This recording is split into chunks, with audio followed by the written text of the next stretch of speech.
Hello बच्चों, कैसे हैं आप सब। I hope you all are fine. बच्चों, आज हम एक बहुत इंटरेस्टिंग टॉपिक सीखने जा रहे हैं जिसको हम लोग कहते हैं कैपिलरी एक्शन।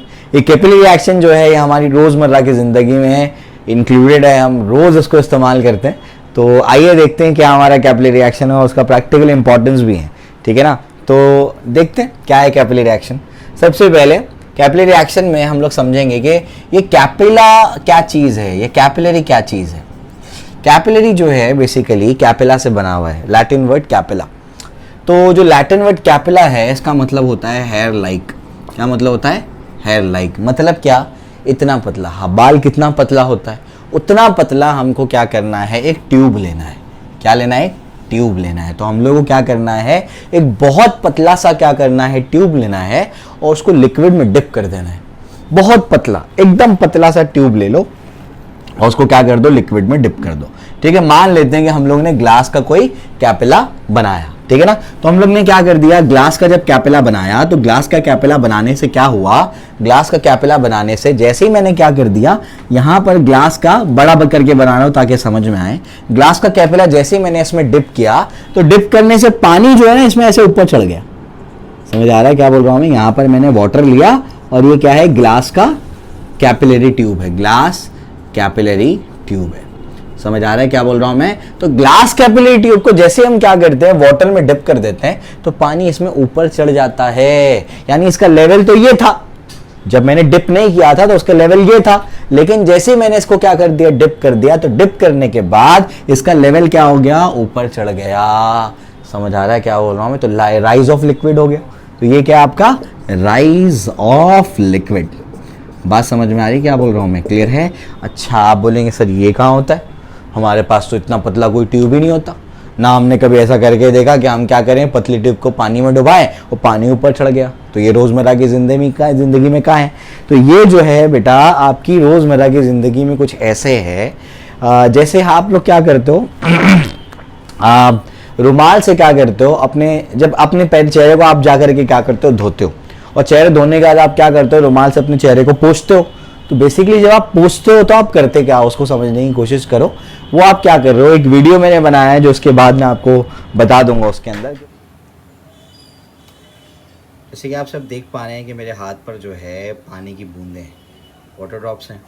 अब जो है मैं क्या करूँगा, इन बूंदों पर ऐसे रुमाल जो है हमारा, ये हमारा हैंकी है, इस हैंकी को मैं क्या करने वाला हूँ, मेरे वाटर ड्रॉप्स पे क्या करूँगा, अब मैं रखूँगा। तो अगर आप देखेंगे गौर से तो देखो वाटर ड्रॉप्स जो है गायब हो जाएंगे। ये आपको नज़र आ रहे होंगे वाटर ड्रॉप्स। ये देखो वाटर ड्रॉप यहाँ पर जैसे ही मैंने इस पर रखा, ये ऐसे इसको रखा, देखो वो गायब हो गया। फिर ये वाले को रखा, ये भी गायब हो गया। फिर देखो ये वाले को रखा, ऐसे रखा, ये गायब हो गए।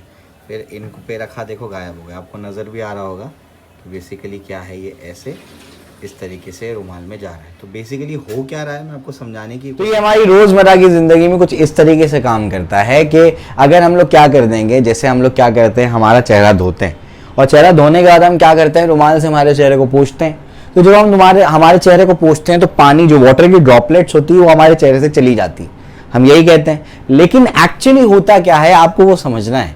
आपका जो रुमाल होता है ना, उसमें छोटे छोटे क्या होते हैं, पोर्स होते हैं। अभी सरफेस टेंशन के पहले वीडियोस में मैंने बताया था कि आपका जो कपड़े का, क्लोथ का फैब्रिक यानी क्लोथ होता है आपका, उसमें से छोटे छोटे क्या होते हैं, पोर्स होते हैं। ठीक है, बहुत मैग्नीफाइड बनाया है मैंने आपको समझाने के लिए। तो उसमें छोटे छोटे क्या होते हैं, पोर्स होते हैं। जैसे ही आप क्या करते हैं, वो रुमाल को अपने चेहरे पर रखते हैं तो उसके अंदर जो छोटे छोटे पोर्स है ना, वो कैपिलरी का काम करते हैं।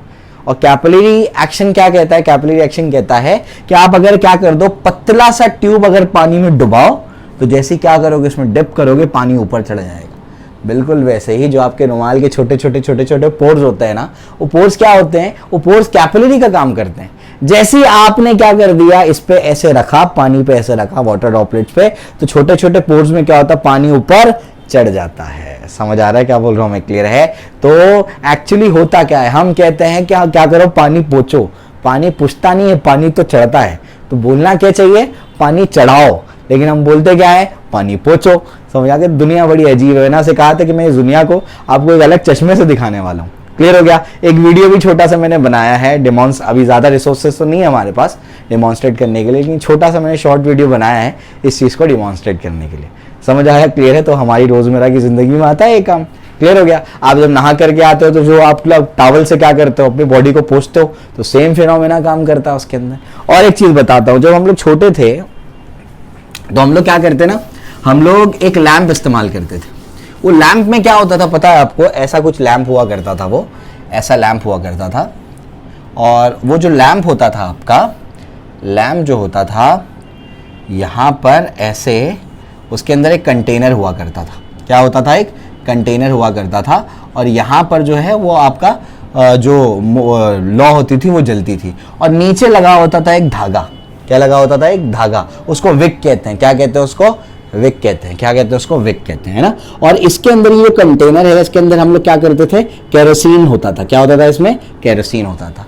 अब जो है ये लौ जलने के लिए, यानी आग जलने के लिए क्या चाहिए उसको? ऑयल चाहिए, फ्यूल चाहिए। तो ये फ्यूल उसको मिलता कहाँ से था? तो ये जो आपका विक होता था ना, ऐसे चौड़ा सा विक होता था, ये जो चौड़ा सा विक होता था ना, इस विक में छोटे छोटे क्या होते हैं? कैपिलरीज होते हैं। बीच में गैप्स होते होंगे उसके अंदर।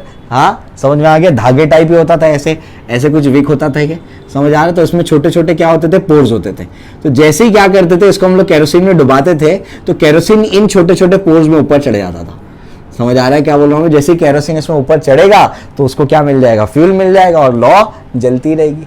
समझ आ गया? तो वहां पर भी ये काम आता था। बात समझ में आ रही? क्लियर है। तो ऐसे कई सारे एग्जांपल्स है जहां पर कैपिलरी रिएक्शन काम आता है। मैं जहाँ रहता हूँ वो एक पहाड़ी इलाका है। एक और एग्जांपल देता हूँ, और उसमें बहुत सारे पहाड़ है हमारे आसपास में। और जब बारिश होती है ना, तो हम लोग सब कहते हैं झरना फूट गए। क्या कहा जाता है यहाँ पर लोकल लैंग्वेज में? क्या हो गया? झरना फूट गए। एक्चुअली वो झरना फुटता नहीं है, आपको बताता हूँ होता क्या है। बड़ा इंटरेस्टिंग फिनोमेना है, वो भी कैपिलरी रिएक्शन से ही आता है। ठीक है, देखिए मैं आपसे कह रहा हूँ ना, physics, chemistry, maths, bio, science के जो भी सब्जेक्ट्स हैं वो हमारी रोजमर्रा जिंदगी की ही बात करता है। सिर्फ आपको सही ढंग से समझाने वाला कोई चाहिए। समझे? ठीक है। आइए, होता क्या है, देखो ऐसे मान लो कि आपके पास कोई पहाड़ है, ठीक है ना। अब बारिश हो गई, बारिश होने के बाद पानी ऐसे नीचे जमेगा, है ना। बारिश जब होगी, ऐसे बारिश गिरेगी तो पानी नीचे की तरफ जमेगा। अब जो पहाड़ होता है ना बच्चों, पहाड़ में दरारें होती हैं। क्या होती है? दरारें। उसको क्या बोलते हैं? क्रेवाइसिस। क्या बोलते हैं उनको? क्रेवाइसिस। तो पहाड़ में ना ऐसी दरारें होती हैं। पहाड़ में क्या होती है? दरारें होती है। तो मान लो दरार यहां तक की है, नीचे से आकर के क्या है? दरार यहां तक की है। समझ में आ गया? तो ये दरार है। अब क्या होता है? दरार मतलब इसमें छोटा सा क्या होगा? ऐसे गैप होगा। क्या होगा? ऐसे छोटा सा क्या होगा? गैप होगा। अब क्या होता है? बहुत पतला गैप होता है। जब पानी नीचे जमा हुआ तो ये जो दरार है ना, ये कैपिलरी का काम करती है। देखो पानी नीचे जमा हुआ तो क्या होता है? पानी में अगर हम लोग क्या कर देंगे, पतला सा ट्यूब दबा देंगे तो पानी क्या होता है? ऊपर चढ़ जाता है। बिल्कुल वैसे ही जब बारिश होती है, बारिश होने के बाद पानी जब नीचे जमा होता है तो जो क्रेवाइसेस होते हैं, दरार होती है, वो कैपिलरी का काम करती है। जैसे ही पतली सी ट्यूब क्या हो गया, पानी में डूबी है, तो पानी क्या करेगा? ऐसे ऊपर चढ़ जाएगा, और यहां तक पहुंचने के बाद पानी ऐसे, क्योंकि अब कैपिलरी खत्म हो गई ना, तो यहां से पानी नीचे गिरना शुरू हो जाएगा, और अपने को लगता है कि झरना फूट गया है। तो झरना नहीं फूट गया है, कैपिलरी एक्शन आपको वहां पर नजर आ रहा है। बात समझ में आ रही? क्लियर है। तो ऐसे ये क्या करता है? आपका काम करता है कैपिलरी एक्शन। तो हमारी रोजमर्रा की जिंदगी का चीज है ये कोई बहुत हाई फंडू चीज या फिर एस्ट्रोफिजिक्स की बात नहीं बता रहा हूं मैं आपको, या क्वांटम मैकेनिक्स को डिस्कस नहीं कर रहे हैं हम लोग। ये तो हमारी रोजमर्रा की नहीं, डेली लाइफ में दिखने वाली चीज है। इतना इंटरेस्टिंग फिनोमेना है। प्रैक्टिकल एप्लीकेशन क्या है वो भी मैं आपको बता दूंगा कि प्रैक्टिकली हम क्या चीज इससे निकाल लेते हैं। बड़ा इंटरेस्टिंग है वो, तो ये भी आपको समझ में आ गया होगा। आई होप मैंने सफिशिएंट एग्जांपल्स दे दिए जिससे आपको कैपिलरी रिएक्शन समझ में आ जाए कि हाउ इट वर्क्स, होता क्या है ना। अब ये ऐसा क्यों होता है वो भी एक्सप्लेन करूंगा मैं, एक्सप्लेनेशन भी दूंगा इसका, बड़ा इंटरेस्टिंग एक्सप्लेनेशन है उसका। ठीक है ना। जो बच्चे स्टार्ट से लेक्चर्स को फॉलो कर रहे हैं उनके लिए तो बाएं हाथ का खेल है इसको समझना कि अच्छा इतना आसानी से होता है क्या ये। बहुत इंटरेस्टिंग है उसको समझना कि इसके पीछे का साइंस क्या है, ऐसा क्यों हो रहा है। समझ आया? मैंने कहा था ना साइंस और इंजीनियरिंग में क्या फर्क है। इंजीनियरिंग क्या होता है? ये होता है। साइंस आपको क्या बताता है? ये क्यों होता है, ये कैसे होता है, उसके पीछे का एक्सप्लेनेशन होता है वो। समझ आ गया? ठीक है ना। अब जो है इसके बाद आगे बढ़ता है। आगे क्या है देखो ध्यान से, नेक्स्ट पार्ट में भी मैं क्या करूंगा, एक और चीज बतानी रह गई। अगर हम लोग क्या कर रहे हैं, किसी लिक्विड में कोई कैपिलरी को डिप के तो पानी ऊपर चढ़ जाता है, तो क्या हमेशा पानी ऊपर चढ़ता है? तो ऐसा जरूरी नहीं है। कुछ ऐसे भी लिक्विड्स होते हैं जिनमें पानी नीचे की तरफ आ जाता है, लिक्विड का फॉल भी हो जाता है। एग्जाम्पल देता हूं मैं आपको। आपने क्या कर दिया, एक कंटेनर लिया, उसके अंदर मर्क्यूरी भर दिया। क्या भर दिया आपने? मर्क्यूरी भर दिया। पारा होता है, पारा हमारा जो हमारे थर्मोमीटर में पारा होता है ना, सिल्वर कलर का, तो वो क्या हमारा मर्क्यूरी। उसमें आपने मर्क्यूरी भर दिया और जहां पर आपने क्या कर दिया, ग्लास का कैपिलरी क्या कर दिया आपने, डिप कर दिया। ये मैग्नीफाई करके बता रहा हूं मैं आपको। तो ये इसका लेवल है, ये इसका लेवल है ना। लेकिन होता क्या है बच्चों, आपको पता है होता क्या है? ऐसे इसका लेवल है, ये मान लो ऐसे, ये आपका ऐसे होता है, ये ऐसे, समझ आ रहा है क्या बोल रहा हूं मैं? ये ऐसे होता है, तो यहां पर जो है ऐसे, देखो ध्यान से। अब क्या होता है, इसके अंदर जो आपका आपने कैपिलरी को डिप किया ना, तो इसमें ये पानी ऊपर, पानी कह रहा हूं सॉरी, मर्क्यूरी ऊपर चढ़ने के बजाय क्या होता है, मर्क्यूरी नीचे की तरफ आ जाता है इसके अंदर। समझ आ रहा है क्या बोल रहा हूं मैं? तो कुछ ऐसे भी लिक्विड्स होते हैं जिसमें आप कैपिलरी को डिप करेंगे तो ऊपर जाएगा, समझ आ गया। और कुछ ऐसे भी लिक्विड्स होते हैं जिसमें आप कैपिलरी को डिप करेंगे तो वो नीचे की तरफ आ जाएगा। समझ आ गया? क्लियर है? तो यही होता है कैपिलरी एक्शन। तो आइए डेफिनेशन देखते हैं कैपिलरी एक्शन का। डेफिनेशन क्या है कैपिलरी एक्शन का? The rise or fall of a liquid when a capillary is dipped into it. समझ आ रहा है? When a capillary is dipped into it is called as capillary action. Is called as capillary action. समझ आ रही बात क्या बोल रहा हूं मैं? क्लियर है? तो ये डेफिनेशन अच्छे से याद रखना है। द राइज और fall of a liquid when a capillary is dipped into it is called as capillary action. जब किसी लिक्विड में आप कोई कैपिलरी को डिप करेंगे तो लिक्विड का राइज होना या फॉल होना, समझ आ गया? तो यही एक्शन को आप क्या कहते हैं, यही फिनोमेना को आप क्या कहते हैं, कैपिलरी एक्शन कहते हैं। बात समझ में आ रही? क्लियर है? तो ये कैपिलरी एक्शन है। एक्चुअली फिनोमेना का नाम कैपिलैरिटी है। क्या नाम है? कैपिलैरिटी। और ये क्या कहलाता है? कैपिलरी एक्शन कहलाता है। समझ में आ गया? फिनोमेना समझता है ना? फिनोमेना यानी क्या, हमारे आसपास की जो चीजें हो रही है उसको हम लोग फिनोमेना कहते हैं। समझ में आ गया? ये हमारे लिए फिनोमेना है। यहां तक समझ में आ गई बात? ठीक है, चलो भाई, ये तो अपने को समझ में आ गया कि किसी लिक्विड में कैपिलरी में क्या होगा, लिक्विड राइज हो जाएगा, और किसी लिक्विड में क्या होगा, कैपिलरी में लिक्विड क्या हो जाएगा, फॉल हो जाएगा। समझ में आ गया? तो याद रखना, कुछ लिक्विड राइज कर जाते हैं, कुछ लिक्विड फॉल कर जाते हैं। ठीक है, अब मैं आपको दोनों का एक्सप्लेनेशन दूंगा, आप लोग बेफिक्र रहिए। मैं आपको समझाता हूं कि ये ऐसा कैसे होता है, तो उसका रीजन अभी अपन क्या करेंगे, समझेंगे। ठीक है, चलिए भाई, तो अब इसका एक्सप्लेनेशन अपन देखेंगे। तो एक्सप्लेनेशन फॉर कैपिलैरिटी, समझ आ रहा है क्या बोल रहा हूं मैं? कैपिलैरिटी का अपने को क्या करना है, एक्सप्लेनेशन देखना है। एक्सप्लेनेशन क्या है इसका, देखो ध्यान से। तो कैपिलैरिटी का जो एक्सप्लेनेशन है वो क्या चीज़ है वो आपको बताता हूं मैं, देखो ध्यान से। बड़ा इंटरेस्टिंग एप्लीकेशन है इसका, समझने की कोशिश करो कि बेसिकली क्या होता है। बेसिकली इसमें ये हो जाता है कि अभी हम लोग क्या करेंगे, हम लोग दोनों का अभी क्या करेंगे, इसका एक्सप्लेनेशन देखेंगे। तो मैं आपको क्या करूंगा, पहले आपको राइज वाला समझा देता हूँ, फिर फॉल वाला समझा दूंगा कि राइज क्यों हुआ, फॉल क्यों हुआ। एक एक करके दोनों को देखते हैं। तो मान लो कि हमारे पास क्या है, कोई कंटेनर है। मान लो कि हमारे पास क्या है, कोई कंटेनर है। एक मैंने कंटेनर ले लिया, उस कंटेनर के अंदर मैंने क्या कर दिया, कोई लिक्विड को भर दिया। ठीक है, मान लो ये ग्लास है और मान लो ये वाटर है। मतलब क्या, कंटेनर आपका ग्लास का है और मान लो कि आपका जो लिक्विड है वो क्या है, वाटर है। समझ में आ गया? तो ऐसे अपन मान लेते हैं। अब अपन क्या करेंगे, समझने की कोशिश करो। आपको पता है कि इसके एंड्स पे ये ऐसे हो जाएगा, बताया था मैंने, ऐसे कर्व हो जाएगा। क्यों? एडहेसिव फोर्स ज़्यादा होता है और कोहेसिव क्या होता है, कम होता है। मैंने बताया था, समझ में आ गया, ग्लास और लिक्विड वाले केस में। अब मैंने ये लिक्विड कंटेनर में जो लिया है, इसमें मैं क्या करता हूँ, कैपिलरी को डिप करता हूँ। जब कैपिलरी को डिप करूंगा, उसके बाद मैंने उसका फोटोग्राफ ले लिया और मैं उस इंस्टेंट पे बात कर रहा हूं। यानी कि डिप करने के बाद पानी तो चढ़ जाएगा, लेकिन मैंने क्या कर दिया, मैंने इसको बोल दिया स्टैच्यू। समझ आ गया? मतलब वो रुक गया। समझ में आ गया? फिर हम लोग उसकी बात करेंगे, ये ऐसे हो रहा है, ऐसे हो रहा है। नहीं, हम लोग स्लो मोशन में धीरे धीरे समझने की कोशिश करेंगे ये हो कैसा रहा है। समझे? क्लियर हो गया? चलो भाई, तो यहां पर क्या है, समझने की कोशिश करो कि जैसे ही मैंने यहां पर क्या कर दिया, कैपिलरी को डिप किया, तो कैपिलरी को डिप करने के बाद ये तो ऐसे हो जाएगा, ये तो डेफिनेट है, या तो आपको मैंने पहले भी बताया था, है ना, कि यहां पर क्या हो जाएगा, इसका सरफेस ऐसे हो जाएगा। क्लियर हो गया? ये आपको पहले भी बताया था, तो वो आपको याद रहना चाहिए। ये वाला सरफेस भी ऐसे हो जाएगा, बीच में प्लेन है, ये ऐसे हो जाएगा। क्यों? एडहेसिव फोर्स ज़्यादा है। एडहेसिव फोर्स ज़्यादा होने की वजह से क्या होगा, एडहेसिव फोर्स ज़्यादा होने की वजह से ऐसे क्या हो जाएगा, कर्व हो जाएगा। बात समझ में आ रही, क्लियर है। अब उसके बाद क्या है, अब उसके बाद क्या है समझने की कोशिश करो। मैं आपको क्या बता रहा हूं उसको ध्यान से सुनो, क्या बता रहा हूं उसको ध्यान से सुनो।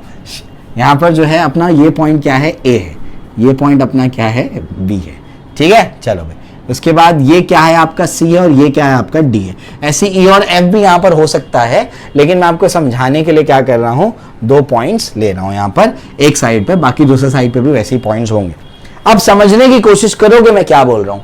मैंने आपको बताया था कि बिल्कुल अगर प्लेन सरफेस होगा और यहां एक पॉइंट लेंगे और यहां एक पॉइंट लेंगे, तो ये ए है और ये मान लो क्या है आपका बी है, या फिर ये सी है और ये क्या है, डी है। तो एक चीज आपको पता है कि पीसी इक्वल्स टू पीडी होगा, जितना प्रेशर सी पे होगा उतना प्रेशर डी पे होगा, लास्ट लेक्चर में बताया था मैंने। और अगर ऐसा कोई आपके पास सरफेस है, ये पॉइंट आपका ए है और ये पॉइंट आपका बी है, तो हम लोग बोलेंगे प्रेशर कहां ज्यादा है, ए पे या बी पे। कैसे दबाए वो, ऐसे। इसका मतलब ए पे ज्यादा है pressure as compare to B. समझ आया, क्लियर है। तो ये चीज अपने को क्लियर होनी चाहिए कि सी और डी पे प्रेशर सेम है और यहां पर ए पे प्रेशर ज्यादा है और बी पे प्रेशर क्या है, कम है। समझ में आती बात, क्लियर है। इसके बाद अली, ठीक है। इसके बाद क्या है, देखो ध्यान से, ये अपने को समझ में आ गया कि ये जो है अपन दो क्या कर दिए, ये दोनों के दोनों क्या हो गए, अपने को समझ में आ गई बात। आगे बढ़ते हैं, आगे क्या है ध्यान से समझने की कोशिश करो। देखो ध्यान से, अभी मैं क्या समझाने की कोशिश कर रहा हूं। ये जो सी और ए है ना बच्चों, ये सेम लेवल पे है, ये क्या है, सेम लेवल पे। और सेम हॉरिजॉन्टल लेवल पे अगर पॉइंट्स होंगे तो प्रेशर इक्वल होता है, पहले ही मैंने बताया था। तो सी पे भी क्या होगा, एटमॉस्फेरिक प्रेशर होगा, और ए पे भी क्या होगा, सिर्फ एटमॉस्फेरिक प्रेशर होगा। तो हम लोग बोलेंगे but PA is equals to PC। समझ में आ गया, सेम हॉरिजॉन्टल लेवल, दोनों सेम हॉरिजॉन्टल लेवल पे है और दोनों पे क्या है, सिर्फ P एटमॉस्फेरिक प्रेशर है। बात समझ में आ गई। तो P और PC में प्रेशर क्या है, इक्वल है। समझ में आ गया, ये अपने को। लेकिन ध्यान से सुनने का मैं क्या बोल रहा हूं। देखो, P और PC का प्रेशर इक्वल है, PC और PD का प्रेशर इक्वल है। यहां पर देखो, ये दोनों में ये PC क्या है, कॉमन है। अरे ये भी PC के इक्वल, ये भी PC के इक्वल, यानी ये दोनों के दोनों क्या हो गए, इक्वल। तो देयरफॉर मैं बोलूंगा PA इज इक्वल टू क्या हो जाएगा, PD। ये अपने को समझ में आता है कि P और PD क्या हो गया, इक्वल हो गया। अच्छा, P और PD इक्वल हो गया, तो देखो ध्यान से, PA क्या है, PB से बड़ा है। ध्यान से सुनो क्या बोल रहा हूं मैं, PA क्या है, PB से बड़ा है। तो दिस इंप्लाइज क्या हो जाएगा, PA की जगह मैं क्या कर दूंगा, PD लिख दूंगा। PD इक्वल है ना, तो PD इज ग्रेटर देन क्या होगा, PB। अच्छा, इसका मतलब ये दोनों तो सेम लेवल पे नजर आ रहे हैं आपको। समझे क्या बोल रहा हूं, दोनों तो सेम लेवल पे नजर आ रहे हैं, लेकिन PD का प्रेशर क्या आ रहा है, B से क्या आ रहा है, ज्यादा आ रहा है। मतलब D पे प्रेशर ज्यादा है, B पे प्रेशर कम है। वैसे यहां पर कोई पॉइंट होगा, क्या होगा, E होगा। तो D पे प्रेशर ज्यादा है तो E पे भी प्रेशर ज्यादा होगा। यहां पर प्रेशर ज्यादा है तो ये लिक्विड को दबाएंगे। जब ये लिक्विड को दबाएंगे तो लिक्विड को जाने के लिए जगह चाहिए। लिक्विड क्या करेगा, यहां पर इसको जाने के लिए जगह यहां मिलेगी, तो लिक्विड क्या करेगा, ऐसे अंदर की तरफ चढ़ जाएगा। समझ आ रहा है, क्योंकि डी और ई पे प्रेशर ज्यादा है, ये लिक्विड को दबाएंगे, लिक्विड दबेगा तो क्या होगा, ऐसे ऊपर चढ़ जाएगा। चढ़ते चढ़ते चढ़ते चढ़ते यहां तक पहुंच जाएगा। समझ आ गया। कब तक लिक्विड चढ़ेगा, जब तक यहाँ का प्रेशर वहाँ का प्रेशर इक्वल नहीं होता। तो इस वजह से आपका लिक्विड क्या होगा, ऊपर चढ़ जाएगा, क्योंकि बाहर वाले पॉइंट पे प्रेशर ज़्यादा है। प्रेशर ज़्यादा होने की वजह से क्या होगा, वो लिक्विड को दबाएगा और लिक्विड दबने की वजह से क्या होगा, कैपिलरी में ऊपर चढ़ जाएगा। बात समझ में आ रही, क्लियर है। ऐसे काम करता है ये। कितना इंटरेस्टिंग है, मज़ेदार है ना, मज़ा आना चाहिए तुमको इसके अंदर। ठीक है, चलो ये अपने को समझ में आता है। इसके बाद जो है, जो आपका फॉल ऑफ लिक्विड है, वो भी मैं आपको समझा देता हूँ, देखो ध्यान से। ओके बच्चों, चलिए आगे बढ़ते हैं। सॉरी, मेरा नेबर है छोटा, वो रोज़ आ जाता है जब मैं रिकॉर्डिंग करता हूँ, उसको बड़ा मज़ा आता है। 2 साल का है, उसको बड़ा मज़ा आता है जब मैं रिकॉर्डिंग करता हूँ मुझे देखने के लिए। ठीक है, लेकिन वो डिस्टर्ब करता है, इस वजह से वीडियो कट करना पड़ा, वरना हम लोग 1 गो में इसको पूरा रिकॉर्ड करते हैं। ठीक है, चलिए आइए। हम लोग कहाँ थे, हम लोग यहाँ पर थे कि अभी तो मैंने आपको राइज समझा दिया कि कैसे उसका क्या होता है, राइज होता है। ठीक है, अब मैं आपको क्या समझाऊँगा, इसका फॉल समझाऊँगा कि फॉल ऑफ लिक्विड कैसे हो रहा है। यानी जब मर्क्यूरी में ग्लास कैपिलरी को डिप कर रहे हैं तो उसमें फॉल कैसा हो जाता है। तो आपको समझ में आ जाना चाहिए कि जब बाहर प्रेशर ज़्यादा था तो वो अंदर की तरफ लिक्विड को भेजे। समझ में आ गया। अब वो फॉल कैसे होगा, लिक्विड बाहर आएगा। इसका मतलब क्या होगा, अंदर प्रेशर ज़्यादा होगा, बाहर कम होगा, लिक्विड वहाँ से दबेगा और बाहर आ जाएगा। हाँ, ये उसको बताता हूँ, प्रूफ करके बताता हूँ कैसे है। तो ये आपके पास मान लीजिए कि कोई कंटेनर है, ग्लास का कंटेनर है, उसके अंदर अपन ने क्या कर दिया, मर्क्यूरी को भर दिया है। समझ में आ गया। ऐसे अपन ने क्या कर दिया, मर्क्यूरी ले लिया। ठीक है, अपने को पता है मर्क्यूरी का कैसे होगा, ये ऐसे होगा। पहले कैपिलरी को डिप कर देते हैं, उसके बाद हम लोग क्या बोला था मैंने, स्टैच्यू कर देंगे, इसको स्टॉप कर देंगे, फिर वो धीरे धीरे करके क्या होगा, चढ़ेगा, ताकि हम धीरे धीरे उसको एनालाइज कर पाएँ। तो ये ऐसे सरफेस होगा, यहाँ पर प्लेन होगा और फिर यहाँ से भी ऐसे होगा। बताया था मैंने ऑब्ट्यूज एंगल बनाता है। ठीक है, चलो भाई ऐसा है ये। ठीक है, तो इस तरीके से होगा और यहाँ पर भी कुछ इसी तरीके से हमारा सरफेस होगा। अभी समझ में आ गया। मैंने आपको पहले भी बताया था, जो लेक्चर ने लास्ट लेक्चर नहीं देखा है उसको जा करके देखें। ठीक है ना। चलो, तो ये ऐसा है आपके पास। फिर से वही कहानी, सी डी ए बी, ए और सी सेम लेवल पे है, बी और डी सेम लेवल पे है। समझ में आ गया। अब मुझे बताओ, मैंने फिर यही बताया था आपको कि अगर प्लेन सरफेस है तो P C equals to P D होगा, दोनों साइड पे प्रेशर सेम होगा, सी और डी पे प्रेशर सेम है। और अगर ऐसा सरफेस है तो मैंने बताया था आपको कहाँ प्रेशर ज़्यादा होगा, बताओ, ए पे और बी पे। ऐसे है तो इक्वल है, ऐसे प्रेशर ज़्यादा होगा ना यहाँ पर, तो यहाँ पर क्या हो गया, बी पे प्रेशर ज़्यादा है as compare to A. Clear हो गया, समझ में आ गया। मैंने कहा था ना, कॉमन सेंस से ही समझ में आ जाएगा। कॉनकेव कॉन्वेक्स करके ना ज़बरदस्ती कंफ्यूज होने की ज़रूरत ही नहीं है, ऐसे करो तुमको खुद ब खुद समझ में आ जाएगा। ठीक है ना। चलो भाई, ये हो गया। अब पीबी जो है यहाँ पर प्रेशर ज़्यादा है एज़ कम्पेयर टू ए, ये अपने को समझता है।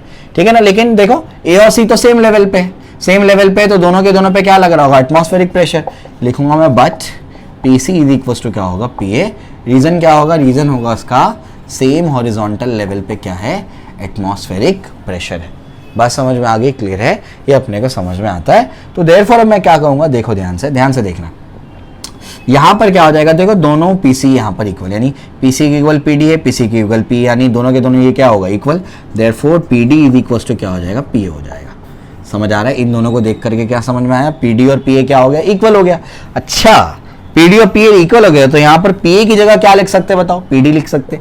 Therefore PB is greater than क्या होगा, पीडी, है ना। पीए की जगह क्या लिख दिया, पीडी लिख दिया मैंने। अच्छा, तो बी पे प्रेशर ज्यादा है एज कंपेयर टू डी का प्रेशर, तो यहाँ प्रेशर ज्यादा है, तो ये क्या करेगा, लिक्विड को नीचे दबाएगा, क्योंकि प्रेशर ज्यादा है। तो लिक्विड को नीचे दबाएगा तो लिक्विड यहाँ पर जाएगा। ऐसे कोई पॉइंट ई भी तो होगा यहाँ पर, तो लिक्विड यहाँ पर भी जाएगा। तो लिक्विड जब ऐसे बाहर निकलेगा तो इसका लेवल अपने आप ही क्या हो जाएगा, कम हो जाएगा। समझ आ रहा है क्या बोल रहा हूँ मैं, क्लियर है। तो ये कब तक होता है, जब तक ये सब लेवल पे प्रेशर सेम नहीं हो जाता, तब तक क्या हो जाता है, ये नीचे की तरफ जाता है, फॉल ऑफ लिक्विड। समझ आया, क्लियर है। तो इतना सिंपली क्या कर सकते हैं, इसको एक्सप्लेन किया जा सकता है। तो बिल्कुल घबराने की जरूरत नहीं है, बहुत आसान भाषा में मैंने इसको आपको एक्सप्लेन करके दे दिया। तो पहले तो आपको मैंने कैपिलरिटी समझाया, कैपिलरी रिएक्शन होता क्या है, फिर मैंने आपको क्या कर दिया, उसके एग्जांपल्स दिए। अब मैं आपको क्या कर रहा हूँ, उसका एक्सप्लेनेशन भी दे रहा हूँ। वो दोनों भी हमने समझ लिया कि राइज क्यों हो रहा है और फॉल क्यों हो रहा है। समझिए, क्लियर है। तो इतना आसान है ये। ठीक है, चलिए आगे बढ़ते हैं। देखो, स्टार्ट के लेक्चर्स में जो हमने किया था वो अभी हम लोगों को काम आ रहा है कि सेम हॉरिजॉन्टल लेवल पे प्रेशर सेम होगा, है ना, अगर लिक्विड रेस्ट पर है। इसलिए हर लेक्चर जो है ना पिछले लेक्चर से क्या होता है, लिंक्ड होता है। इसलिए पूरा सीक्वेंस में देखो, बीच बीच में देखोगे तो फिर थोड़ा थोड़ा कन्फ्यूजन रह जाएगा। इसलिए पूरा सीरीज देखो, पूरा चैप्टर क्लियर हो जाएगा तुमको। ठीक है, ये अपने को समझ में आ गया बच्चों। तो मैंने आपको रीजन समझा दिया। अब जो है मैं इस चैप्टर के मोस्ट इंपॉर्टेंट पॉइंट पे आ रहा हूं। मोस्ट इंपॉर्टेंट पॉइंट क्या है, वो है एसेंट फॉर्मूला। क्या है वो, एसेंट फॉर्मूला। एसेंट फॉर्मूला क्या होता है अभी आपको समझाता हूं मैं। एसेंट फॉर्मूला, ठीक है ना। तो एसेंट फॉर्मूला जो है ये बड़ा ही इंटरेस्टिंग है। इसको अभी अपने को क्या करना है, समझना है एसेंट फॉर्मूले को। तो एसेंट फॉर्मूला क्या होता है समझने की कोशिश करो। ये जो आपका क्या है, ऐसे कंटेनर है, कंटेनर अपन ने कैपिलरी डिप किया तो यहाँ तक का पानी चढ़ गया, यहाँ तक लेवल था, यहाँ तक पानी चढ़ गया। तो यहाँ से यहाँ तक कितनी हाइट चढ़ा वो अपने को अब निकालना है। या अगर फॉल हुआ तो कितनी हाइट क्या हो गया, फॉल हो गया, वो अपने को निकालना है। समझ आ रहा है क्या बोल रहा हूँ। तो राइज और फॉल ऑफ अ लिक्विड ये अपने को देखना है, ठीक है ना। ये तो अपन ने देख लिया। अब अपने को देखना है कि कितना राइज हुआ और कितना फॉल हुआ। क्यों देखना है, क्योंकि physics is all about measurement. Physics में हम क्या करते हैं, चीज़ों को मेजर करते हैं। इस वजह से हम क्या करेंगे, यहाँ पर भी क्या करेंगे, मेजर करेंगे कि कितनी हाइट राइज हुई और कितनी हाइट फॉल हुई। समझ आ रहा है, क्लियर हो गया। चलो भाई, तो ये अपना क्या है बच्चों, एसेंट फॉर्मूला। तो ये अब सुनो ध्यान से, आपके टेक्स्ट बुक में इसके दो मेथड्स दिए हैं, जिसमें जो फोर्स वाला मेथड है, जो मेथड 2 है, मेथड 2 पुरानी टेक्स्ट बुक में भी हुआ करता था। मेथड 1 इस साल नया आया है नई टेक्स्ट बुक में, समझ में आ गया, पहले नहीं हुआ करता था, जबकि सीबीएसई रेफरेंसेस में आपको मिलेगा, पहले से मेथड अवेलेबल है।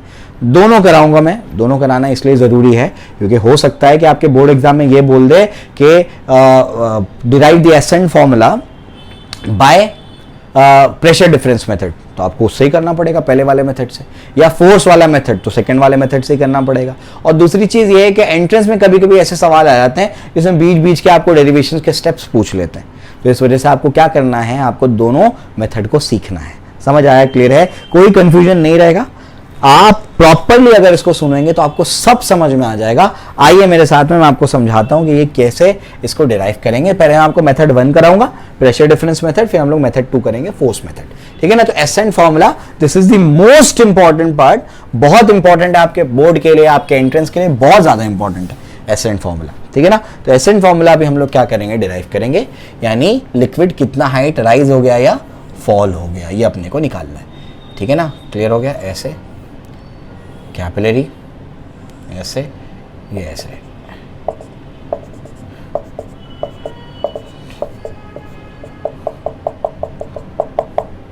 और ये भी ऐसे यहां तक का पहुंच गया मान लो, ठीक है।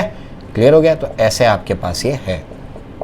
तो सबसे पहला क्या कर रहे हैं हम लोग, मेथड 1, जो कि क्या है, प्रेशर डिफरेंस मेथड। क्या है आपका, प्रेशर डिफरेंस मेथड। तो आइए मैं आपको प्रेशर डिफरेंस मेथड समझाता हूं कि प्रेशर डिफरेंस मेथड जो है कैसे काम करता है। तो ये अपने को बेसिकली क्या निकालना है, हाइट निकालनी है। तो आइए इसको भी समझने की कोशिश करते हैं कि कैसे निकालेंगे। उससे पहले कुछ बेसिक चीज़ें आपको पता होनी चाहिए। वो बेसिक चीज़ें क्या है वो मैं आपको बता रहा हूँ, ध्यान से सुनना। अभी ये सरफेस है, अगर ये आपको मैंने डिराइव कराया था कि अगर आपके पास कोई कर्व सरफेस है, उसमें अंदर की तरफ प्रेशर ज़्यादा होगा और बाहर की तरफ प्रेशर कम होगा, बताया था ना। अरे भाई ये ऐसा है, ऐसा ही, ऐसे ही तो है ना। ये इतना पार्ट अगर तुम काटो उसका तो तुमको ऐसे ही तो कुछ नजर आएगा। तो फिर मैंने बताया था अंदर की तरफ प्रेशर ज़्यादा है, तो इसका मतलब ये है कि आपको बताया था मैंने कि अगर आपके पास कोई ऐसी सरफेस है या ऐसी सरफेस है तो कौन से साइड पे प्रेशर ज़्यादा है, इधर पे यहाँ ज़्यादा है, ये वाले साइड पे ए और बी में बी पे प्रेशर ज़्यादा है, और यहाँ पर ए और बी में ए पे प्रेशर ज़्यादा है। समझ आ गया, तो ये आपको क्लियर होना चाहिए। फिर मैं आपको बताया था वो प्रेशर कितना ज़्यादा है, कि अगर दोनों प्रेशर का डिफरेंस लेंगे तो कितना आएगा, वो आपको बता दिया था मैंने कि अगर आपके पास क्या है, ऐसे ये मान लो यहाँ पर पी आई है और यहाँ पर पी ओ है, तो P I minus P O कितना आया था, 2t डिवाइडेड बाय आर। समझ आ रहा है क्या बोल रहा हूँ मैं, क्लियर। ये आर क्या है, ये जो आपका है ना बबल, उसका रेडियस कैपिटल आर है। समझ आ रहा है क्या बोल रहा हूँ मैं, क्लियर है। तो ये चीज़ अभी अपने को इस्तेमाल करनी है, ये आपको पता होना चाहिए। समझ आ गया कि दोनों सरफेस के बीच में प्रेशर डिफरेंस कितना होता है, 2t बाय आर होता है, ठीक है। ये अपने को क्लियर हो जाता है। इसके बाद दूसरी चीज़ आपको पता होनी चाहिए, ये मैंने पहले भी बताया, फिर बताता हूँ। आपके पास क्या है, कोई कंटेनर में लिक्विड भरा हुआ है, उसके अंदर अपन ने क्या कर दिया, कोई भी 2 पॉइंट कंसिडर कर दिए, ये ए और ये बी। समझ में आ गया। और इनके बीच में हाइट क्या है, एच। प्रेशर डिफरेंस लिखना है, मैंने बताया था बॉडी फोर्स के डायरेक्शन में जाओगे तो प्रेशर बढ़ेगा, तो ज्यादा कहाँ होगा, बी। तो P B minus P A बताओ क्या होगा, एच रो जी। बताया था मैंने, कोई भी लिक्विड कॉलम की वजह से जो प्रेशर डिफरेंस होता है 2 पॉइंट्स के बीच में, वो कितना होता है, एच रो जी। कोई भी 2 पॉइंट हो सकते हैं, वो ये 2 भी हो सकते हैं, ये 2 भी हो सकते हैं। समझ आ रहा है। सरफेस वाले लोग तो उसको एटमॉस्फेरिक लेना है। ये 2 चीज़ें आपको पता होनी चाहिए। क्लियर हो गया, समझ में आ गया। चलो आओ, अब मैं आपको समझाता हूँ कि हमको कैसे इसको डिराइव करना है। तो सबसे पहले क्या करो, यहां पर एक पॉइंट लो ए, उसके नीचे पॉइंट लो बी। यहां पर जो है ये वाला पॉइंट आपने एक पॉइंट यहां पर भी कंसीडर करो सी। समझ आ रहा है क्या बोल रहा हूं। बी वाला कहां पर है, बी उसके जस्ट नीचे है, और सी वाला पॉइंट कहां पर है, ऐसा है। तो बड़ा करके थोड़ा बनाए अगर, तो ये ऐसे कुछ है, ये पॉइंट ए है, ये पॉइंट बी है, और ये सरफेस का जो पॉइंट है, सीधा करते हैं इसको ऐसे, ये सरफेस का पॉइंट क्या लिया, सी। ये पॉइंट को अपन डी लेते हैं, ये पॉइंट को क्या ले लिया मैंने, डी ले लिया। ठीक है, ये अपने को समझ में आ रहा है, क्लियर है। चलिए आइए, अब जो है देखो ध्यान से, यहां पर ये वाला जो आपको सरफेस नजर आ रहा है, ये ए और ये बी। आपको पता है कहां प्रेशर ज्यादा है, कहां ज्यादा है, ए पे ज्यादा है। बताया था ए पे प्रेशर क्या है, ज्यादा है। कितना ज्यादा है, तो दोनों का डिफरेंस अपने को पता ही है। क्या डिफरेंस है, P A minus P B is equal to क्या होगा, 2t divide by are. Are क्या है, यहाँ तो सर्कल नहीं दिख रहा। अरे भाई इसको तुम इमेजिनरी ऐसे कंप्लीट करो ना, समझ आ रहा है क्या बोल रहा हूँ मैं? ऐसे इमेजिनरी वे में क्या कर सकते हो, उसको ऐसे पूरा कंप्लीट कर सकते हो तुम।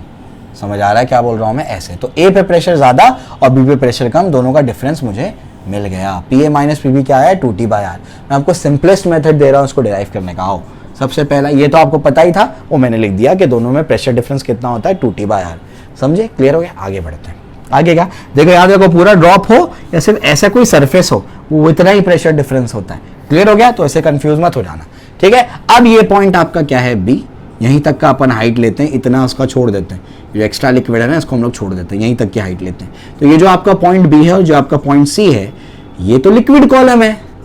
देखो बताया था अभी मैंने, लिक्विड कॉलम में 2 पॉइंट ले लो, उनके बीच में प्रेशर डिफरेंस कितना होगा? एच रो जी। अच्छा हाँ सर बराबर है, यानी हम लोग लिखेंगे, बताओ ज्यादा कहाँ होगा? बॉडी फोर्स का है नीचे, यानी P C minus P B, बताओ क्या होगा?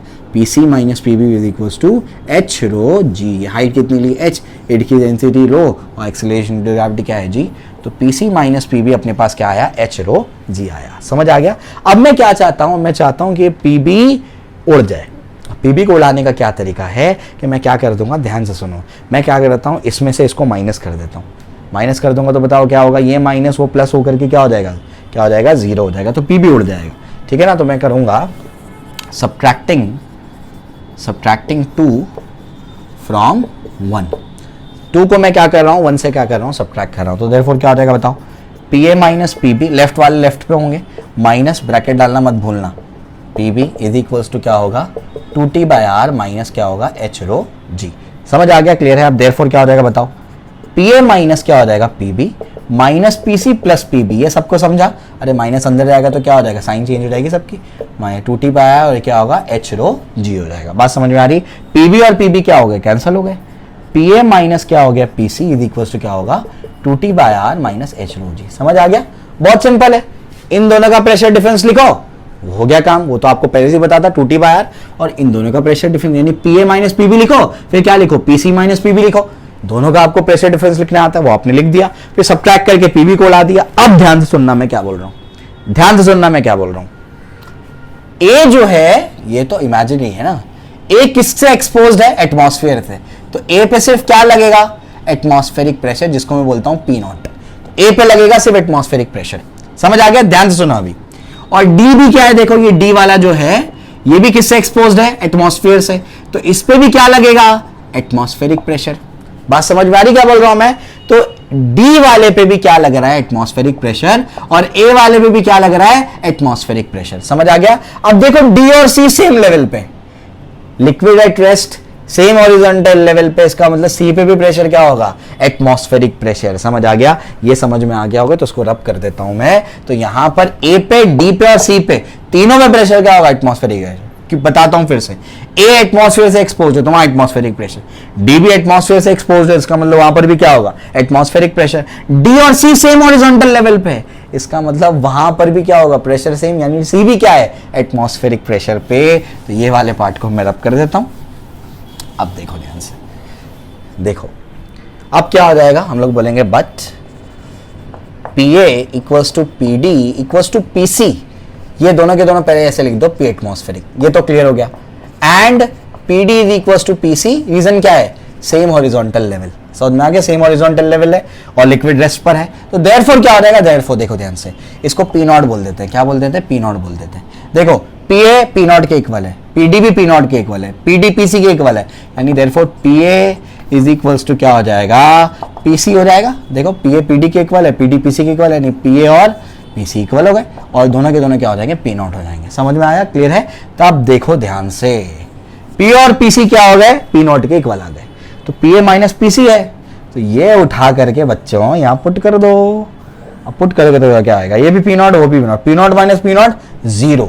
तो देयरफॉर क्या हो जाएगा? देयरफॉर हो जाएगा 0 is equals to 2T by R minus H rho G. Therefore 2T by R is equals to H rho G. समझ आ गया? यहां से तो डेरिवेशन तुम्हारी बुक में शुरू किया है मैंने, एक एक स्टेप तुमको समझाया कि वो आया कैसे। समझे? क्लियर है? तो कोई आपको कंफ्यूजन नहीं रहना चाहिए। अगर कोई कंफ्यूजन है एक दो बार रिमाइंड करके देखो, सब तुमको क्लियर हो जाएगा। एक एक पॉइंट डिटेल में बताया मैंने वो आया कहां से। अब तो डेरिवेशन शुरू हो रहा है, आओ डेरिवेशन करते हैं। यहां से अपन क्या करेंगे, अभी आगे बढ़ेंगे। यहां तक तो ऑलमोस्ट हो गया, फॉर्मूला आपने डिराइव कर दिया है। अब जो है बेसिकली आपको क्या करना है, आर जो है यहां पर आपको बता देना है कि आर जो है वो आप रिलेट कैसे करेंगे। ये आर क्या है, ये बड़ा लफड़ा है इसका, ये मैं आपको समझाता हूं। ये आपको क्लियर हो गया होगा। अब जो है आप लोग आगे बढ़ो, आओ देखो ध्यान से क्या हो रहा है। ये तो हो गया ना। अब अपन क्या करते हैं, ध्यान से सुनने का। कैपिटल आर क्या है, रेडियस ऑफ मिनिस्कस। मिनिस्कस का रेडियस है वो, समझ आ रहा है। और यहां पर स्मॉल आर मैं लूंगा, वो होगा रेडियस ऑफ कैपिलरी। समझ में आ गया, वो कैपिलरी का रेडियस है। देखो ध्यान से, तो इसको मैं बड़ा करके बना रहा हूं ताकि तुमको चीजें क्लियर हो जाए। तो ये कुछ ऐसा है, ऐसा है। इसकी सर्कल को अपन क्या करते हैं, ऐसे कंप्लीट करते हैं। इस सर्कल को अपन क्या करते हैं, ऐसे कंप्लीट करते हैं। तो जैसे ही अपन क्या करते हैं, सर्कल को कंप्लीट करते हैं, तो होता क्या है, सर्कल को अपन कंप्लीट करेंगे तो समझने की कोशिश करो कि यहां पर ये मैंने बनाया टेंजेंट और ये वाला सॉलिड सरफेस, इनके बीच में जो एंगल होगा वो क्या होगा, एंगल ऑफ कॉन्टैक्ट। ये तो अपन जानते हैं, तो ये एंगल ऑफ कॉन्टैक्ट है। इसको समझो जरा, आपके पास एक नींबू है, उस नींबू को आपने ऐसे ऊपर से कट कर दिया। जैसे कट कर दिया तो ये ऐसे कुछ हो जाएगा। ये पार्ट को हटा दो उसको, ये ऐसे कुछ हो जाएगा। समझ आ रहा है क्या बोल रहा हूँ मैं, क्लियर है, ठीक है ना। ये ऐसे ही तो कुछ है, ये वाला पार्ट ऐसे ही तो कुछ है। तो ये वाला रेडियस देखो, इसका रेडियस तो कुछ और है, इसका रेडियस कैपिटल आर है, इसका रेडियस कुछ और है, इसका रेडियस स्मॉल आर है। समझ आ रहा है क्या बोल रहा हूँ मैं, ठीक है ना। तो ये जो रेडियस है आपके ये पूरे इमेजिनरी सर्कल का, वो क्या है, कैपिटल आर यानी मिनिस्कस का रेडियस। और स्मॉल आर क्या है, कैपिलरी का रेडियस। यानी यहां से यहां तक का डिस्टेंस बच्चों क्या है, यहां से यहां तक का डिस्टेंस स्मॉल आर है। क्या है वो, स्मॉल आर। ये अपने को क्लियर हो जाता है। अब जो है मैं आगे बढ़ाता हूं तुमको, देखो ध्यान से मैं क्या करने की कोशिश कर रहा हूं। अब जो है मैं यहां से, इसका सेंटर कहीं यहां होगा, इसको मैंने ऐसे मिलाया और इसको ऐसे मिला दिया, कोई दिक्कत नहीं है। अब जो है मैं इसको यहां पर भी मिला देता हूं, देखो ध्यान से, यहां पर भी इसको मैंने क्या कर दिया, मिला दिया। क्लियर हो गया, ठीक है ना। ये रेडियस क्या होगा, ये रेडियस अपने को पता नहीं क्या है, इसको हटा दो, इसको हटाओ। ये अगर स्मॉल आर है तो वो भी क्या होगा, स्मॉल आर ही होगा। रेक्टेंगल बन रहा है, ये अगर स्मॉल आर है तो वो भी क्या होगा, स्मॉल आर होगा। और ये सेंटर से यहां तक का जो डिस्टेंस है, ये क्या आपका कैपिटल आर है। यहां तक समझ में आया, क्लियर है। तो ये मैंने आपको समझा दिया, इसकी अभी मुझे जरूरत नहीं है, इसकी मुझे जरूरत नहीं है, मैं इसको हटा दूंगा आपके लिए, ठीक है। अब जरा समझो मैं क्या कर रहा हूं, ध्यान से सुनना। यहां पर ये आपका क्या है, टेंजेंट है। ध्यान से देखो, ये क्या आपका टेंजेंट है और ये क्या आपका radius. Tangent is perpendicular to the radius. Tangent क्या होता है, रेडियस को परपेंडिकुलर होता है। ध्यान से सुनो क्या बोल रहा हूं मैं, क्या क्या चीज है तुम्हारे पास। ये ऐसा है, उसमें ये तुम्हारे पास जा रहा है और ये तुम्हारे पास जा रहा है, ऐसे कुछ है। उसके बाद ये वाला एंगल क्या है, थीटा। ये वाला एंगल क्या है, 90। ये वाला एंगल तुमको पता करना है। अरे भाई लीनियर पैर बन रहा है, यानी सारे एंगल्स को सम करूंगा तो कितना आएगा, 180। यानी थीटा प्लस 90 प्लस इसको एक्स बोल दो, क्या बोल दो, एक्स बोल दो, प्लस एक्स इक्वल टू क्या होगा, 180। बात समझ में आ रही है, तो बताओ क्या होगा, थीटा प्लस एक्स क्या होगा, 180 माइनस 90 विल बी 90। तो एक्स क्या होगा, एक्स होगा 90 माइनस थीटा। एक्स क्या आ गया, 90 माइनस थीटा। तो ये जो आपका एक्स आया, एक्स क्या आया, एक्स आया 90 माइनस थीटा।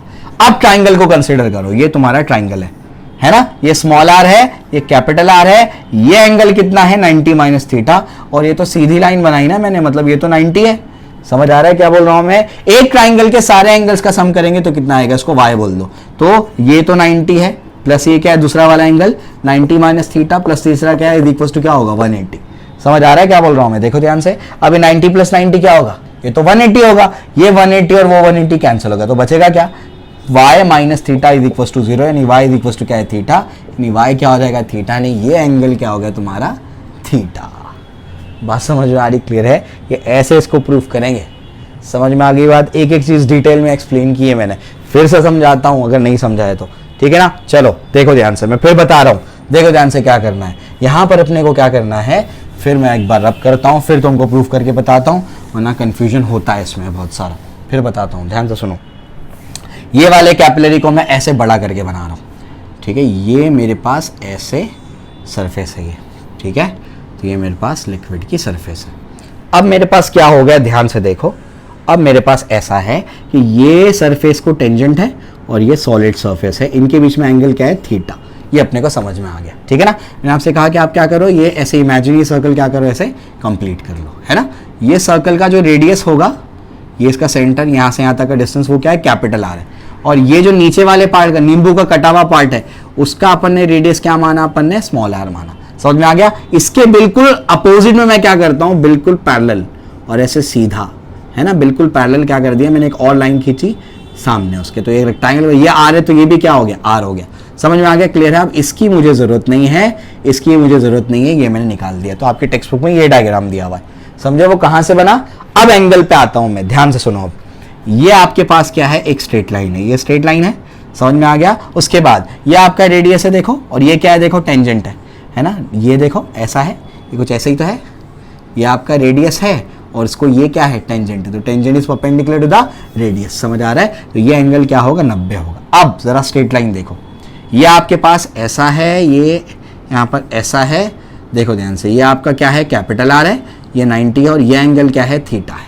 समझ आ गया। देखो ये एंगल नहीं पता, ये एंगल 90 है, वो एंगल क्या है, थीटा है। क्लियर हो गया। अब समझने की कोशिश करो, लीनियर पेयर है यानी इसको x बोल दो, सबको ऐड करेंगे तो कितना आएगा, 180। तो x प्लस 90 प्लस थीटा सब क्या होगा, 180। 180 में से 90 माइनस होगा तो 90 बचेगा। तो बताओ क्या होगा, x plus theta is equal to क्या होगा, 90। तो x क्या होगा, 90 माइनस थीटा। तो ये x जो आपके पास आया, ये जो x आया वो क्या आया, x आया 90 माइनस थीटा। समझ आ गया। अब एक ट्राइंगल पे आ जाओ, इसमें ये एंगल 90 माइनस थीटा है, ये तो 90 है बिल्कुल सीधा, ये आर, ये कैपिटल आर, सब एंगल को सम करोगे तो कितना आएगा, इसको आए बोला 90 plus 90 minus theta plus y, sum of all the angles of triangle is 180। 180 minus 180 0, y is equal to क्या होगा, थीटा, यानी वाई का वैल्यू थीटा, यानी ये एंगल क्या हो जाएगा, थीटा। समझे, क्लियर हो गया। तो ये एंगल आपका थीटा हो गया। अब यहां से तुम क्या करो, अब कॉस थीटा निकालो। बताओ कॉस थीटा क्या होगा, जल्दी बोलो। देखो डिटेल में एक्सप्लेन किया एक एक चीज तुमको मैंने, ठीक है ना। अच्छा स्कोर करना है तुमको, बहुत अच्छा मार्क्स लेकर के आने हैं, ठीक है, अपना सिलेक्शन करवाना है। चलो कॉस थीटा बताओ, कॉस थीटा क्या होता है, adjacent upon hypotenuse, small r by capital R, adjacent upon hypotenuse. तो एडजेसेंट क्या है, आर, हाइपोटेन्यूज क्या है, कैपिटल आर। तो स्मॉल आर क्या हो जाएगा, आर कॉस थीटा। समझ आ रहा है क्या बोल रहा हूं मैं, या आप लोग कैपिटल आर क्या बोल दो, कैपिटल आर को बोलो स्मॉल आर अपॉन क्या हो जाएगा, कॉस थीटा बोलेंगे। इतना सर क्या है ये लफड़ा, वही लिख देते ना फॉर्मूला, क्या है झंझट था ये। अरे बेटा इसमें आपको पता है इतनी हम लोग ने इतना मशक्कत क्यों की, इतनी हम लोग को मेहनत क्यों लगी इसके अंदर। इसलिए इतनी मेहनत लग गई क्योंकि ये जो कैपिटल आर है ना, ये आपके ऐसे इमेजिनरी सर्कल का रेडियस है। समझ आ रहा है क्या बोल रहा हूं मैं, जो आपका इमेजिनरी सर्कल बना है उसका रेडियस अपन ने क्या लिया है, कैपिटल आर लिया है। आपको नहीं पता रे, कैपिलरी बहुत छोटा है, उसपे से मिनिस्कस का रेडियस निकालना और मुश्किल होगा। तो कैपिटल आर को फाइंड आउट करना बहुत मुश्किल है, लेकिन कैपिलरी का रेडियस क्या है, small r. Small r find out करना मुश्किल नहीं है, वो तो कंपनी वाला ही हमको निकाल करके दे चुका होता है।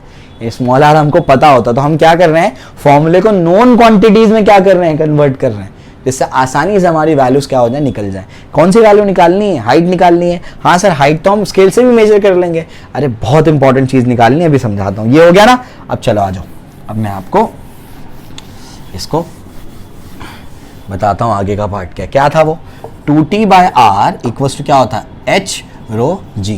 अब कैपिटल आर की जगह क्या लिखोगे, ये लिखोगे स्मॉल आर अपॉन क्या हो जाएगा, cos थीटा, है ना, h रो g। तो ये cos थीटा ऊपर जाएगा, डिनोमिनेटर क्या होता है, न्यूमरेटर से मल्टीप्लाई, यानी 2t cos theta upon rho r जी, और ये क्या आ गया आपका h। ऐसे आपने क्या निकाल लिया, हाइट निकाल ली। समझ आया, क्लियर है। तो कोई भी लिक्विड कितनी हाइट तक ऊपर चढ़ेगा या कितना फॉल होगा, दोनों के लिए यही फॉर्मूला है, 2t cos theta upon rho r जी। समझ आया, कोई दिक्कत नहीं है। चलो ये भी आपने कर लिया। अब इसके बाद जो है सर इसका काम क्या है, हाइट तो हम स्केल से निकाल लेते। अरे बहुत इंपॉर्टेंट काम है, हाइट तुम स्केल से निकाल लो, टेंशन असल में तुमसे निकाल सकते हो। बात समझ में आ रही क्या बोल रहा हूँ मैं। इसका असल काम यही है, इसका कमर्शियल यूज, कि तुम किसी भी लिक्विड का क्या निकाल सकते हो, सरफेस टेंशन निकाल सकते हो। एंगल मेजर कर लो, पुट करो, समझ आ रहा है। उसके बाद क्या करो, तुम क्या करो, देखो हाइट स्केल से निकाल लो, डेंसिटी तुमको पता होगी तुमने कौन सा लिक्विड लिया है। उसके बाद small r, radius of the capillary, g put करो, यानी आपको ये पता हो जाए, ये पता हो जाए, ये पता हो जाए, ये तो पता ही है, और ये आपको पता हो जाए, तो आप क्या कर सकते हो, किसी भी लिक्विड का सरफेस टेंशन निकाल सकते हो। इसीलिए ये बहुत इंपॉर्टेंट है, क्योंकि हम क्या कर सकते हैं, किसी भी लिक्विड का सरफेस टेंशन निकाल सकते हैं। कमर्शियल यूज, प्रैक्टिकल यूज, समझे, क्लियर है। तो ये जो मेथड दिया हुआ था, नया जो मेथड था हमारे स्टेट बोर्ड के लिए, वो मैंने आपको डिटेल में समझा दिया है। अब हम पुराने वाले मेथड पे जाते हैं, जो मेथड 2 है वो क्या आपका फोर्स मेथड, वो बहुत ईजी है, वो आप समझ जाएंगे। देखो ध्यान से, बहुत आसान है। तो फोर्स मेथड मैं आपको करा दूंगा और हमारा ये सरफेस टेंशन कंप्लीट हो जाएगा, फिर इसके न्यूमेरिकल्स करेंगे हम लोग, ठीक है। चलो भाई, तो अब मेथड 2 पे जा रहे हैं। मेथड 2 हमारा क्या है, हमारा है फोर्स मेथड, ठीक है, फोर्स मेथड। ठीक, पहला वाला मेथड बहुत डिटेल में समझाने की कोशिश की मैंने, फिर भी अगर कुछ नहीं समझ में आया हो तो हमको कमेंट सेक्शन में बताएं, ठीक है। चलो आओ, फोर्स मेथड में क्या होगा, ये आपके पास ऐसे कैपिलरी है, ऐसे, ये ऐसे, ठीक है ना, ये यहाँ तक का चढ़ चुका है, ठीक है। चलो भाई, ये अपने को समझ में आ रहा है। वही अपन ने क्या कर दिया, वाटर लिया है और ग्लास का कैपिलरी ट्यूब लिया है, ग्लास का ही कंटेनर ले लिया है, समझ में आ गया। इस तरीके से अपन ने क्या कर दिया है, ये लिया है, ठीक है। अब जरा समझने की कोशिश करो कि ये फोर्स मेथड में हम लोग क्या करते हैं, इसको समझो जरा अभी। तो फोर्स मेथड बहुत ही इजी मेथड है। ये जो है, इस कैपिलरी को थोड़ा सा मैग्नीफाई करके बनाऊं मैं, तो होता क्या है बच्चों, होता क्या है समझो जरा। ये जो आपका बिल्कुल सटा हुआ जो मॉलिक्यूल है, बिल्कुल एंड वाला मॉलिक्यूल, किससे सटा हुआ, जो ग्लास के मॉलिक्यूल से सटा हुआ है। यहां पर भी जो मॉलिक्यूल है, ये मॉलिक्यूल को आगे के लिक्विड मॉलिक्यूल क्या करेंगे, अपनी तरफ खींचेंगे। ऐसे मैंने बताया था शेप ऑफ अ लिक्विड में, समझ आ गया। लिक्विड ड्रॉप का जो शेप होता है उसमें भी मैंने एक्सप्लेन किया था।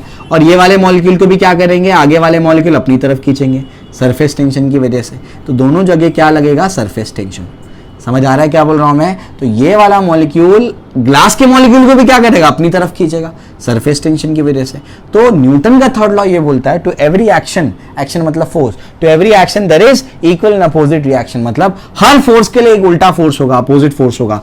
तो ये आपके पास क्या होगा, इसको रिएक्शन देगा। ये समझ आ रहा है क्या बोल रहा हूं मैं। तो ये इसको रिएक्शन देगा। तो जब लिक्विड का मॉलिक्यूल ग्लास के मॉलिक्यूल को टी से खींचेगा, तो ग्लास का मॉलिक्यूल लिक्विड के मॉलिक्यूल को टी से खींचेगा। बात समझ में आ रही क्या बोल रहा हूं मैं। तो वहां पर force of tough surface tension है। अब उसके बाद ये वाला एंगल क्या है, थीटा। तो ये एंगल भी थीटा हो जाएगा, वर्टिकली अपोजिट एंगल। तो ये वाला एंगल थीटा है, तो ये भी क्या हो जाएगा, थीटा हो जाएगा, वर्टिकली अपोजिट एंगल। समझ में आ गया। उसके बाद ये याद रखो, पूरा ऐसे कटोरा है ये क्या, ऐसे पूरा कटोरा है। समझ आ गया, क्लियर है। वही नींबू का कटा हुआ पार्ट जो मैंने पहले भी बताया था आपको, ऐसा है। अब इसको रिजॉल्व कर दो तुम। 2 पॉइंट्स लिए मैंने ऐसे। अरे ये लिक्विड तो हर पॉइंट पे टच कर रहा होगा ना, यानी हर पॉइंट पे ऐसे क्या लग रहा होगा, टेंशन लग रहा होगा। बात समझ में आ रही क्या बोल रहा हूँ। हर पॉइंट पे क्या लग रहा होगा, टेंशन लग रहा होगा, ठीक है ना। तो यहां पर अब इसको रिजॉल्व कर देते हैं। देखो ध्यान से कैसे रिजॉल्व करेंगे। एक कंपोनेंट ये, एक कंपोनेंट ये, एक कंपोनेंट ये, एक कंपोनेंट ये। तो ये क्या हो जाएगा, ये हो जाएगा टी कॉस थीटा, और ये क्या हो जाएगा, टी साइन थीटा। ये क्या हो जाएगा, टी कॉस थीटा, और ये क्या हो जाएगा, टी साइन थीटा। बात समझ में आ रही क्या बोल रहा हूं मैं, ठीक है ना। अब ये पूरे हर एक पॉइंट पे लग रहा है, हर पॉइंट पे T cos theta, T cos theta, T cos theta, T cos theta, हर पॉइंट पे लग रहा है।